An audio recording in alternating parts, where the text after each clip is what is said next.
Are you ready? Thank you. Thank you, Mr. Chairman. Mr. Scott, could you turn to page 6, paragraph 15 of your affidavit? Paragraph 15. Number 6. Yes, page 15. 6, paragraph 15. That's paragraph 15 on one page. At page 6, Mr. Chairman. Okay, of his statement. Of his statement, yes. In that paragraph, you say that, to your recollection, this was the first time that a discount had ever been offered. Is that correct? No, please answer a yes or a no.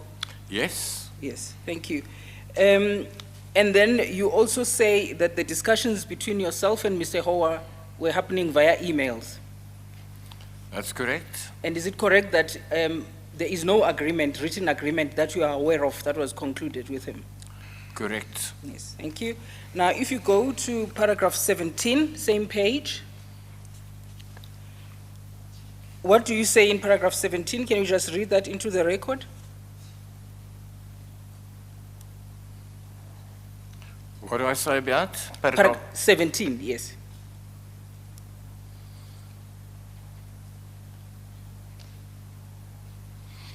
That's 100% correct. It took approximately a month to do all the work. Yes. It's 100% correct, as stated in paragraph 17. So it is correct. Yeah. So it took over a month and you didn't charge for them using the booth during that period? It took quite a while to search and get the correct footage, yes. Yes, thank you.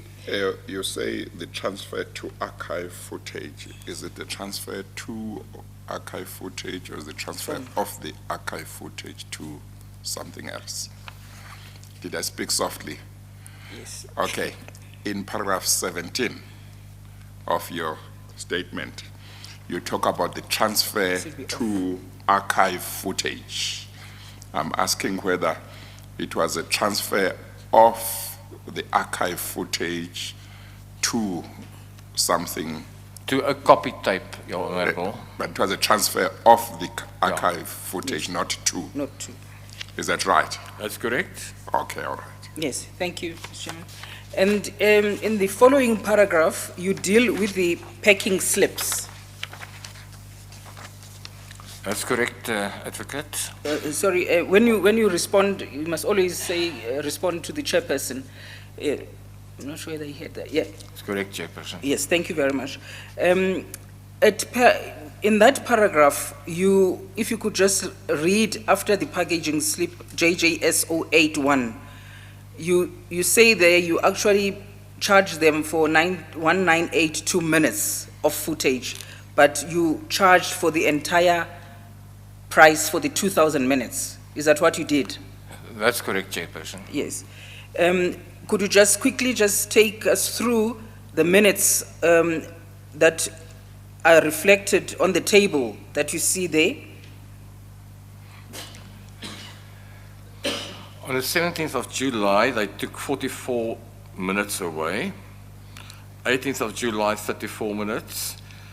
And it goes... No, sorry, I think the minutes are under duration. The minutes are? Under duration. Yeah, that's the duration, yeah. Yes. You must read from that for the record. Can you see the column that is written description of goods? Can you see that column? Can I just go through a packing slip quickly, Chairperson, if you don't mind? I just want to check. Okay. If you go under 8, the divider marked 8. That's where the packing slips are.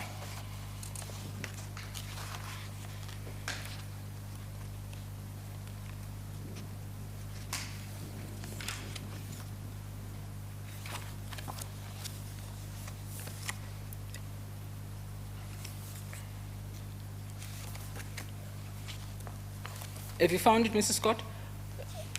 Not. Just look at the divider marked 8. JJS 5. I just Yes. want to check that. All right, okay. 240 minutes.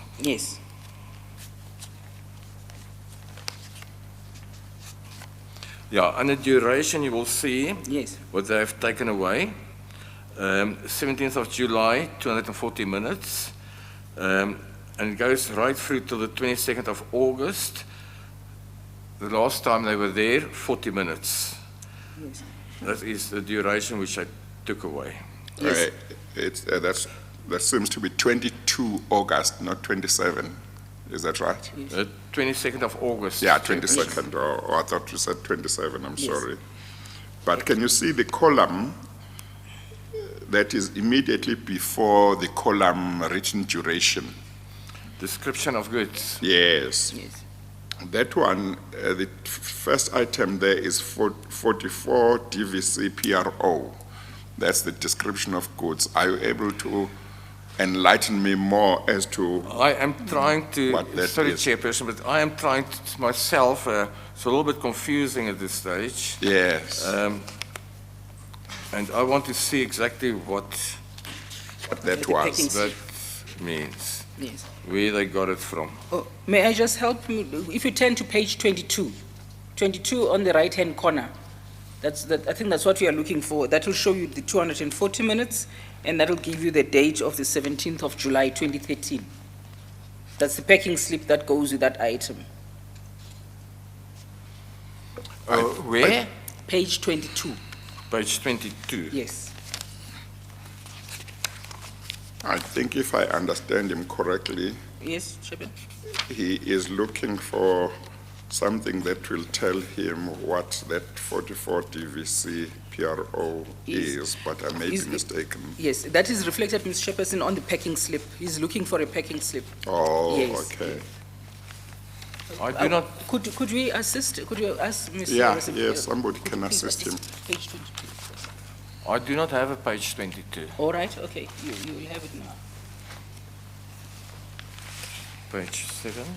No, it's on the side on the annexures. So here we go. Oh, that one. Yeah, so Yeah. it's the description.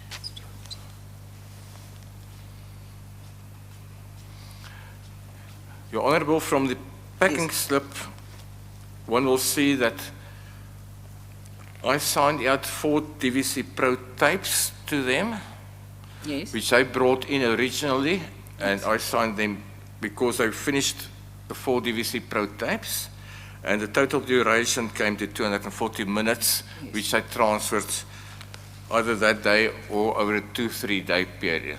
yes. Yes, what I want to try and understand is what 44 DVC What does that mean? PROs. What does that mean? What Yes. does that refer to? Yes. What goods were those? Your Honourable, I've got no clue, and I don't know where this description comes from.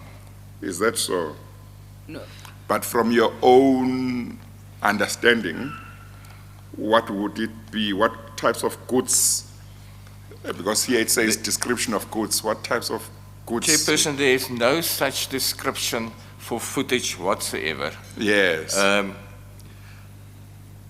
44 DVC Pro, 34 DVC, no. But it's in your affidavit. You signed the affidavit or statement, and you just Yes. confirmed when you started your Yeah. evidence. You confirmed that the contents of your affidavit are correct. So, how could you be the one saying that you don't know what 44 DVC PRO refers to?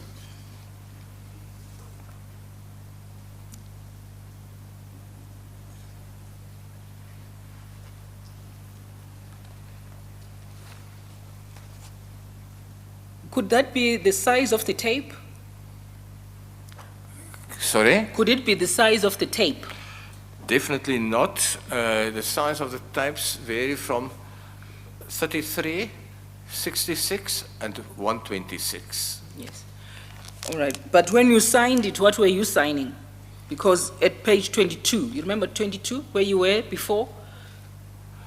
When I, Page 22, You see, where you referred to a slip about 5 minutes ago, Yes. at page 22, you confirmed that you signed that slip. Is that right? Page 22? page 22, I Yes. signed out 4 actual DVC Pro tapes, yes. and the total duration of those 4 tapes came to 240 minutes. Who wrote 240 minutes. It's my handwriting. Your handwriting. Yeah. Then Moloko checked the duration of each and every tape. Yeah, that's fine. And then Whose handwriting, or who wrote 44 DVC PROs on that slip? Whose it's handwriting? not 44, Chairperson, it's 4 times DVC Pro. I did. What is it? Just read it. It's 4 times DVC Pro. 4 times DVC programs. DVC Pro. Pros, yeah. What is that? That's the name of the tape.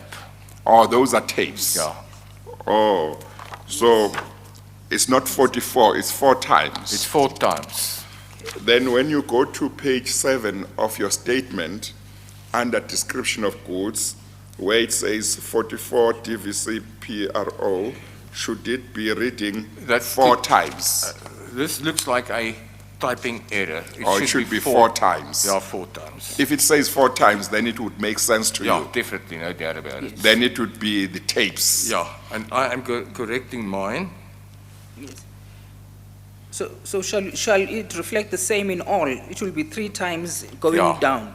All right, okay. So you made an error there. Will it be 3 times, It's 4 3 times, times. 3 times, 3 times, 8 times, 7 times, 3 times, 4 times, 2 times? Is that what it will be, what it should be on that column? 4, 7, 10, 25, 28, 30, 38. And it adds up to the amount of DVC Pro tapes which they brought in, Yes. 38 in total. All right. Yes, but let's take it step by step. You saw where it says 44.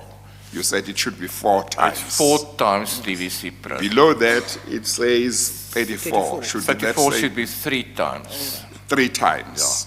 The following one, 30 should be what? 3 Three. times? 3 And 84 underneath? should be 8, 74 should be 7. 7, 34 should be should be 3. 3, 44 should should be be 4. 4, And 24 should be 2. 2, and 48 should be 4. Okay, all right. Thank you, Mr. Thank you. Thank you. And then in the next paragraphs, then you give, in your statement, the totals of the amounts that were paid by ANN7 at the rate of them having been charged for the 2,000 minutes at 70 rand per minute. And you give those totals in paragraphs 21 and 22. Is that correct? That's correct. And were those amounts paid to the SABC? There's the invoices where they paid? All invoices were paid, Yes. All of them are paid? all of them. Yes, thank you. And then let's just deal with the one aspect then on how then were you dealing with them in order for you to see what content they have used?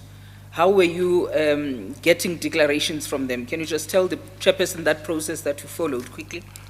I would email them and ask for a declaration, like I did with all clients. Unfortunately, you know, it costs too much to have a microchip installed in each and every tape which you sell to the public or to production houses, so you rely on their honesty. So how does it work with the microchip? Supposing that you can afford, if you were to afford it, how would it work? A microchip gets planted onto a tape, and whoever uses that tape will register onto your computer.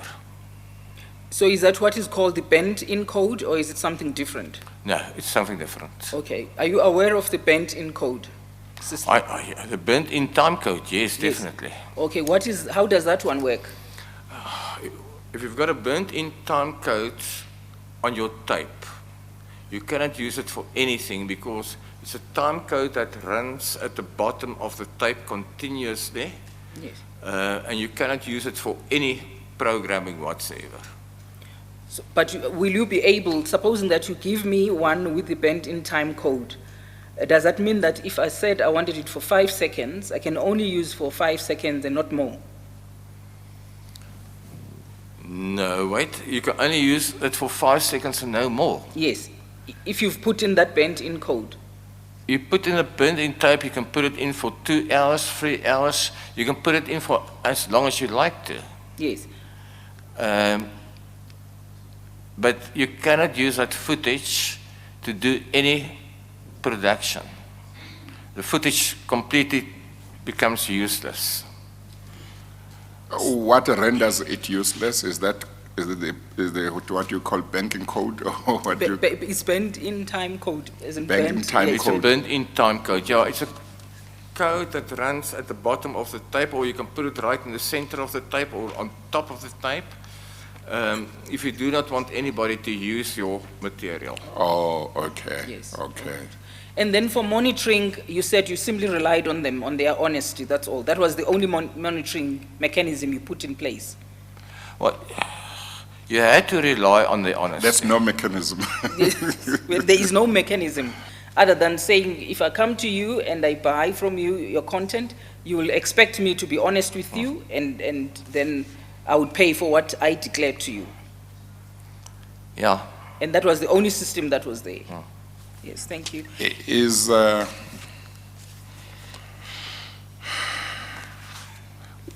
Were there other occasions before this one where you sold archive footage to somebody or a company which would use it, and they would have to pay you for using it? Chairperson, I am not aware of anybody who has used any footage without declaring. I'm going to mention Carte Blanche now. Carte Blanche even went as far to declare on a Sunday before they went out on air the Sunday evening. The people I have worked with, production houses, broadcasters, tend to be very, very honest.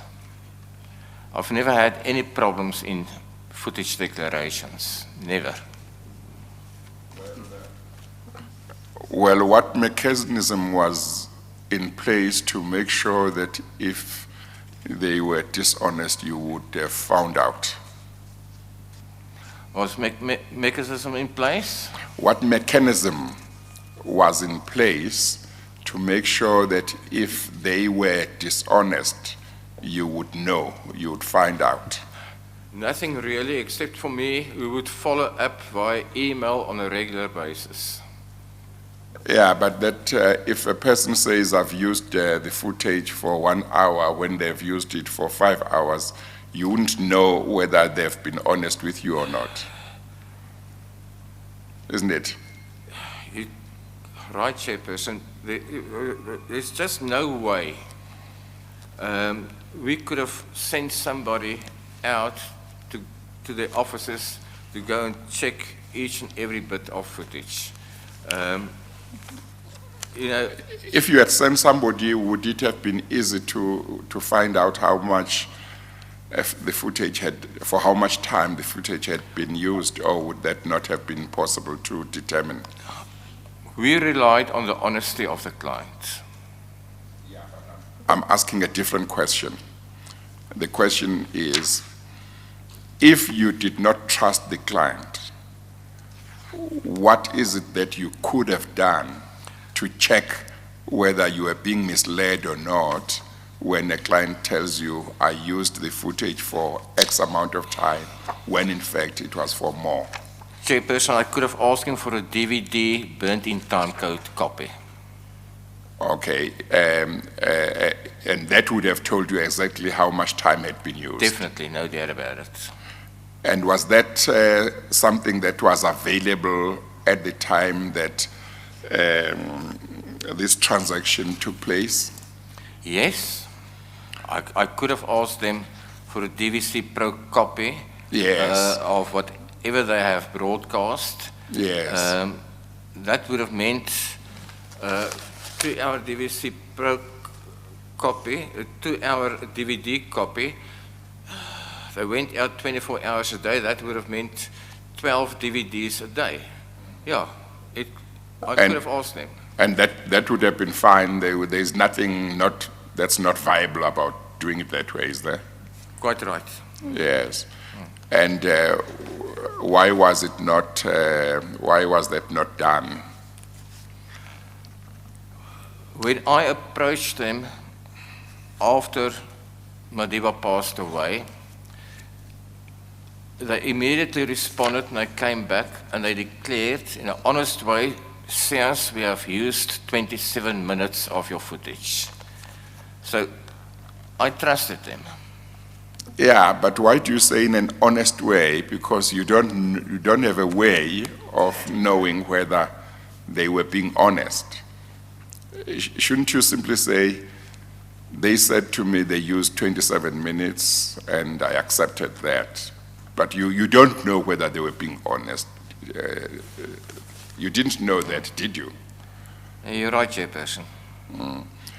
And in the process, SABC may well have, in effect, been robbed of revenue that it could have obtained. I'm saying robbed, not in a criminal sense. It suffered loss. It could have gained revenue, and it didn't gain that revenue.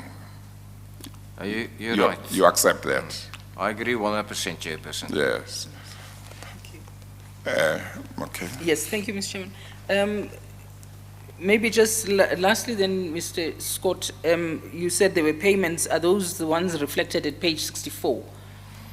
And the invoices are before that, but you've got payments that are listed at page 64.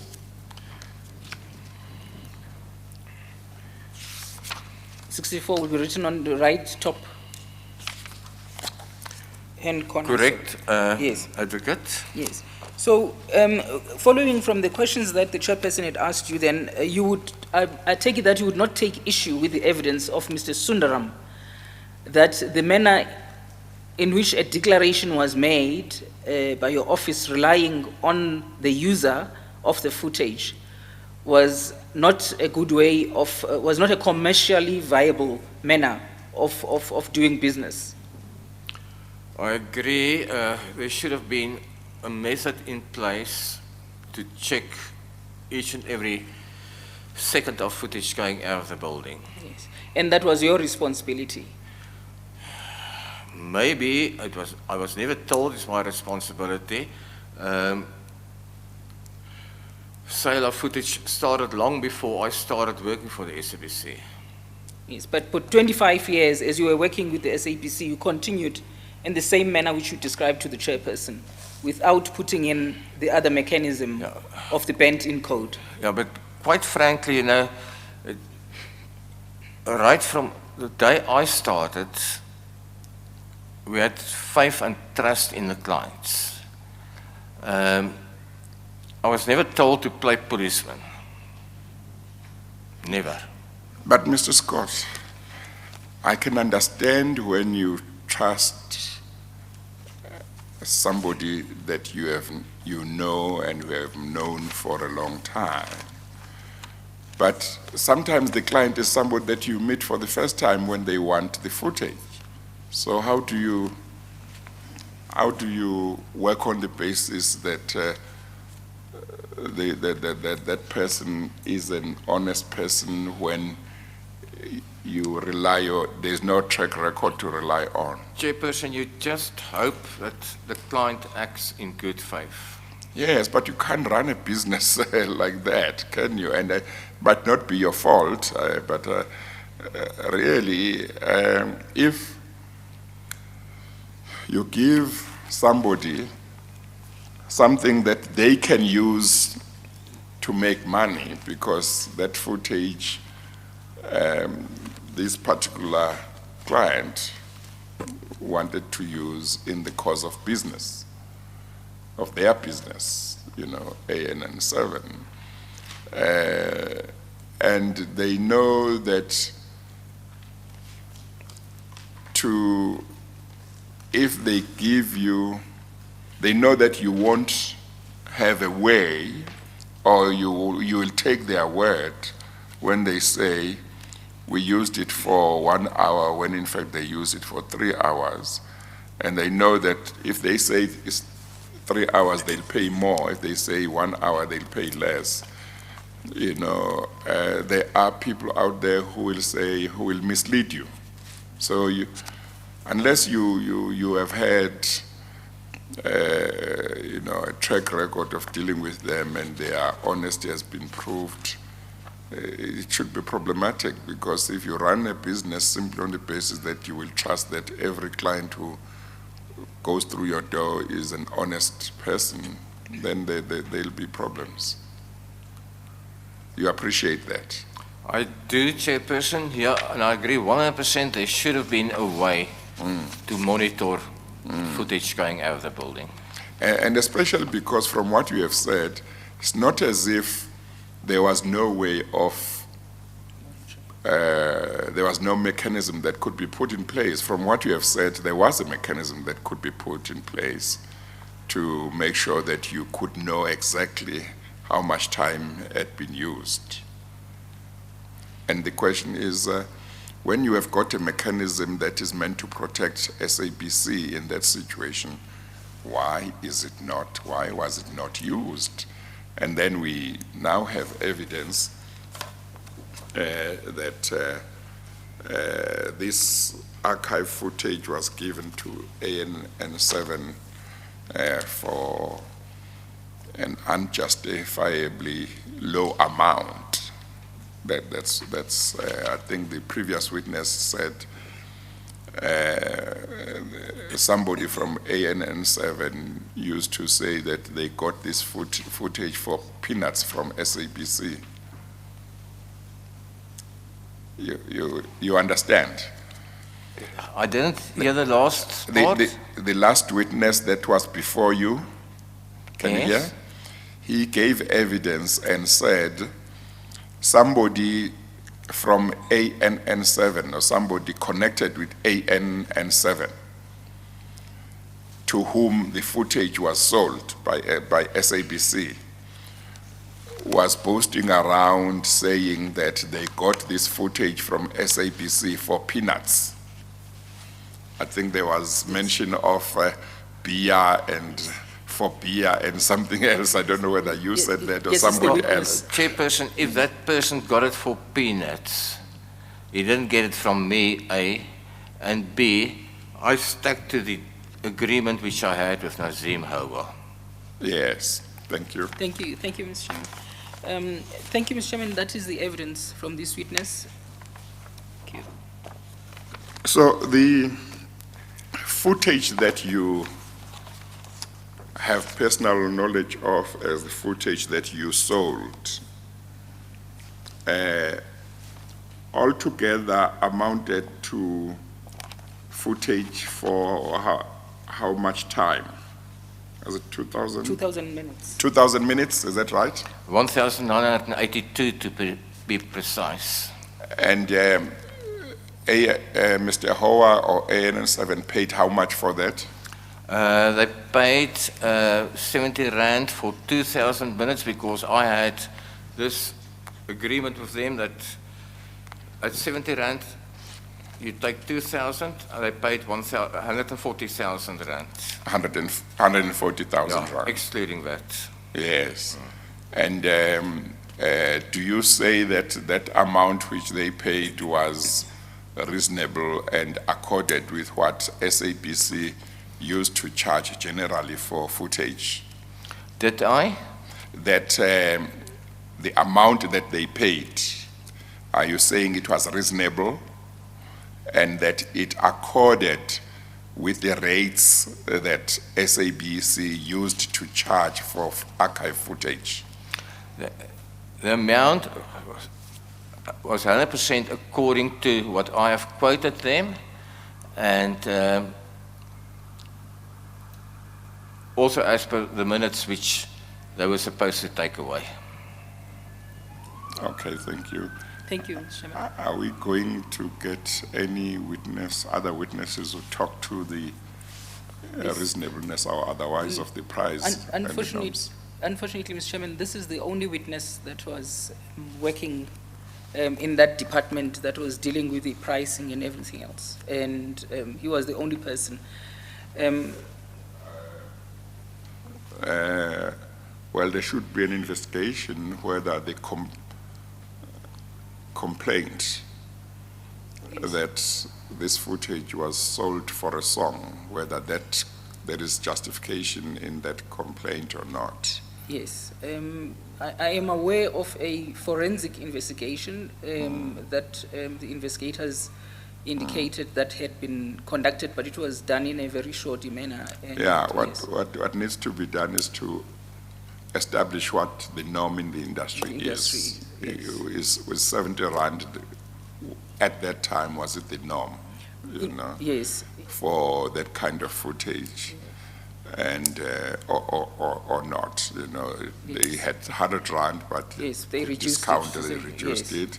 So that's what needs to be done. Otherwise, we're not in a position to say whether it was reasonable. there was anything wrong with selling it for Yes. that amount. Thank you. Yes, Mr. Yeah, Chairman. I mean,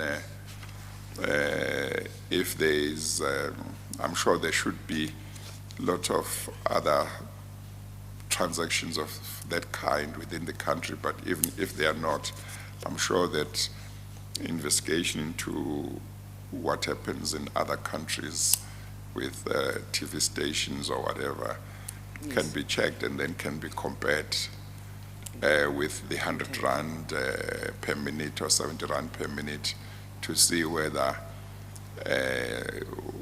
that Should change or not. is more or less in line or not. Yes. Yeah. Yes, thank you, Chair. Okay, all right. Thank you. Thank you, Mr. Scott. Thank you very much. You are excused. Thank you for coming. Thank you, Chairperson. Thank you. Thank you. Thank you, Mr. Chairman. In the same bundle, there is a confirmatory affidavit of Mr. Moloko Maserumule, who was just assisting Mr. Scott, Mr. Rahun in collating the footage. And his is the very last document in that bundle, and it's marked number 2. Because he really has no in-depth knowledge, we simply ask that his statement just be submitted into evidence without him having to be called to testify. Yes, because he simply, there is... Okay, so I think the most important thing is to investigate what was the norm in terms Yes. of prices. What were the prices, and then the other question is whether the transaction was done in accordance with established procedures at SABC. Yes, thank you. The investigators have made notes. Yeah. Thank you, Mr. Chairman. Thank you. Okay. That is the evidence for today, Mr. Chairman. I'm advised that Transnet will conclude its evidence then tomorrow. If we had known we would finish this time, we could have, Dr. Bloom could have come and maybe we could have Finished today? finished today. Yes, yes. It's But just I- that it was difficult To tell. especially with the first witness in the morning. Yes, It was difficult to yes. tell what time he would finish, yes. Okay, no, that's all right. And tomorrow is Dr. Bloom and who? I think there is Mr. Vikela or something. I'm not sure of the name, but I think Transnet has planned, I think, 2 witnesses for tomorrow. Yeah, Yes, okay. Tomorrow we'll start at 10 yes. and we adjourn for the day. Thank you, Mr. We Chairman. adjourn. Thank you.